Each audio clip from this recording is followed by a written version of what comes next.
Craig Baird grabbed Scott Pye and Wagga United crew members and had a long interview with them last night about what happened in the pit lane and how close that moment was.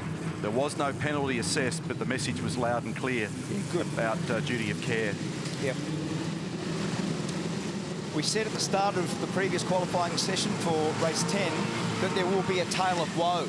And the Red Bull Ampol Racing team, from that performance in 13th and 16th, that's probably the tale of woe from a qualifying performance that they would have expected to be in the top 3 or 4 cars.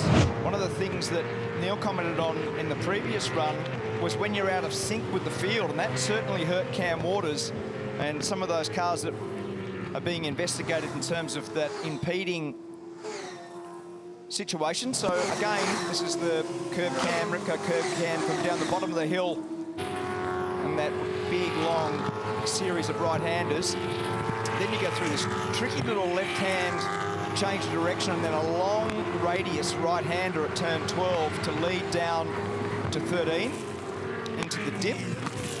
This right-hander here is sort of a mirror image of the old Sutton's Corner at Oran Park in Sydney. So when you are out of sync, this has the potential to hurt De Pasquale. So think about the difference from last session. Whincup and Van Gisbergen, who are 13th and 16th. Big lock up again at this. Off the road. That's a hard corner, isn't it? Everyone's struggling with it. That might be a challenge. It looks like he's just going to get out.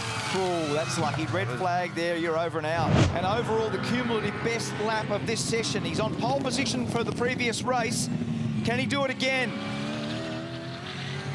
He did a nice job there at come off turn 17 with only a little bit of oversteer.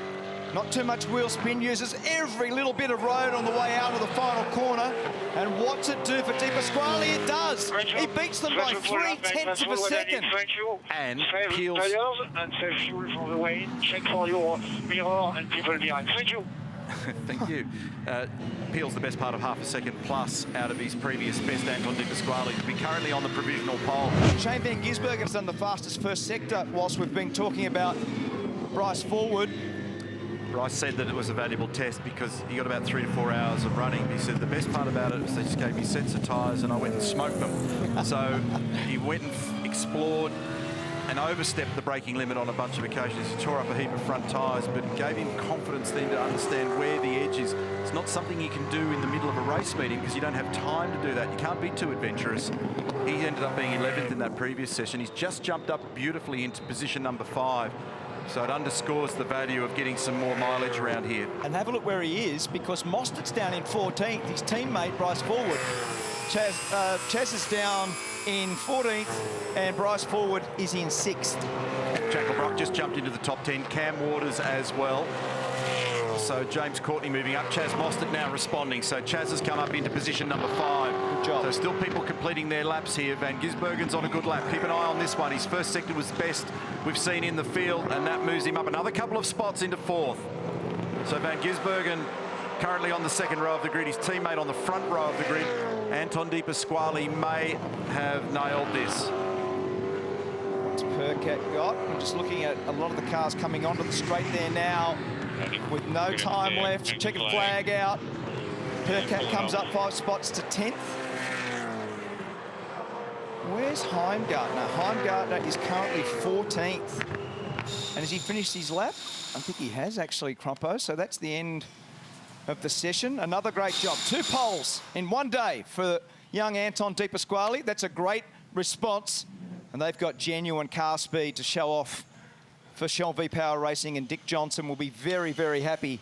Ryan Story with that performance. 3/10 of a second, Neil. Double dose of Armour All poles for Anton De Pasquale in a 1/3 of a second. As you say, Mark, it's a beautiful margin for him to carry into this race over Jamie Whincup.